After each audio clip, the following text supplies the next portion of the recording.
Let's jump right into this explainer, because today we are tracking one of the absolute wildest comeback stories in modern tech, Apple's 30-year, incredibly turbulent relationship with the gaming industry. I mean, we're talking about a legendary roller coaster of massive ambition, some pretty spectacular failures, huge philosophical shifts, and what honestly looks like a triumphant redemption arc.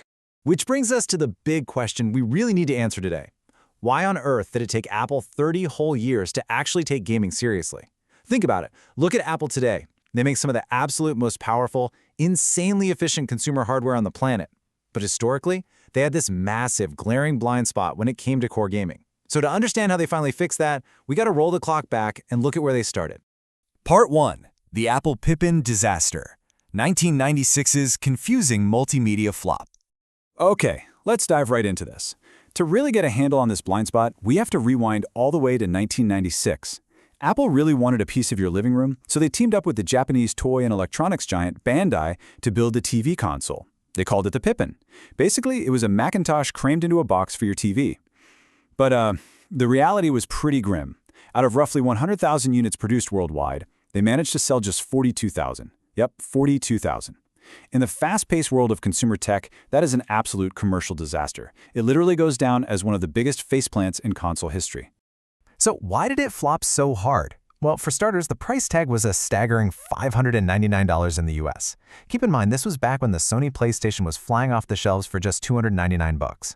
On top of that, it had this weird, confusing multimedia identity crisis.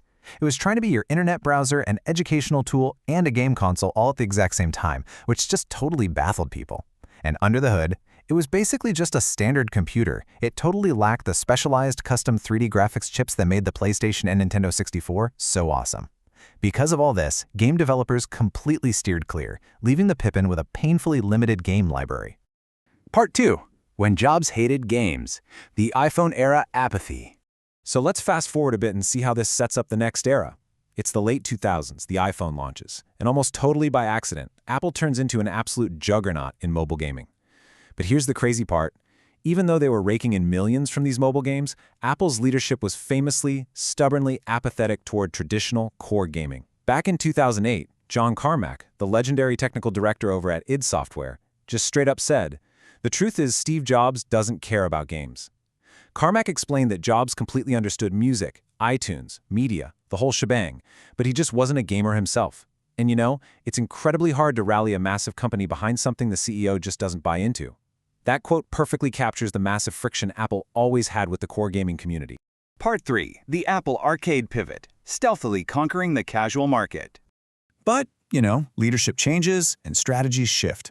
By 2019, Apple finally made a deliberate, highly calculated push into the gaming space on their own terms.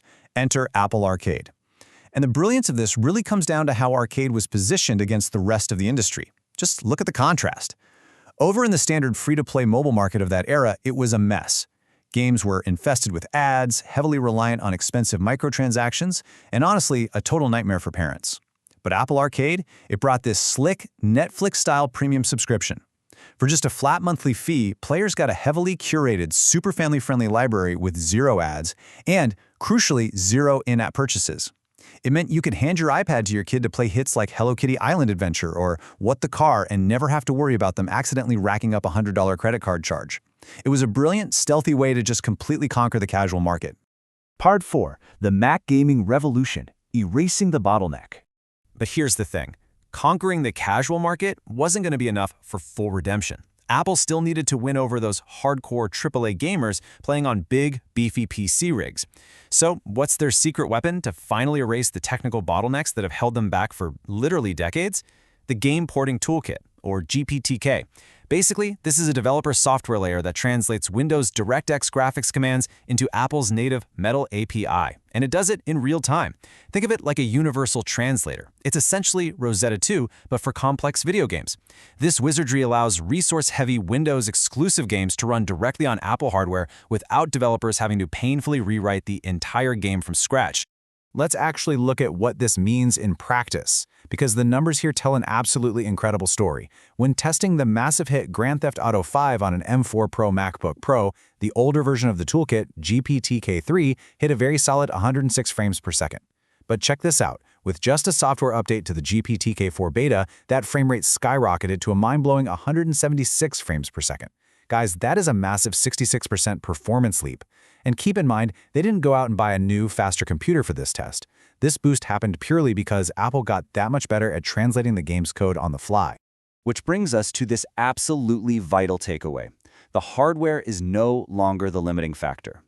For years now, Apple's custom M-series chips have had way more than enough raw processing power and graphics headroom. The bottleneck was always the software compatibility. But by drastically cutting down on that translation overhead with the Game Porting Toolkit, Apple is finally proving that their machines are 100% ready for the most demanding titles on the market.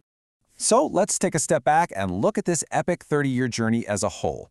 Back in 1996, they suffered the painful, super expensive flop of the Pippin console. Then in 2008, the iPhone App Store accidentally changed mobile gaming forever, even while the folks at the top remained totally apathetic. By 2019, they deliberately grabbed the casual, family-friendly market with Apple Arcade. And now, here we are in 2024. With the AA-focused Game Porting Toolkit and spatial computing on the Vision Pro, Apple has actually managed to form a unified, highly deliberate gaming ecosystem.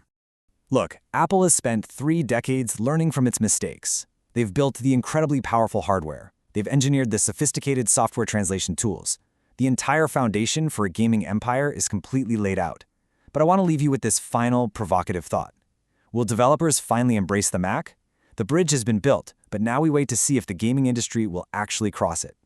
Thank you for joining me for this explainer. If there's one thing you should take away from this, it's that tech history is never just a straight line, and Apple's next move in gaming, it might just be its biggest one yet.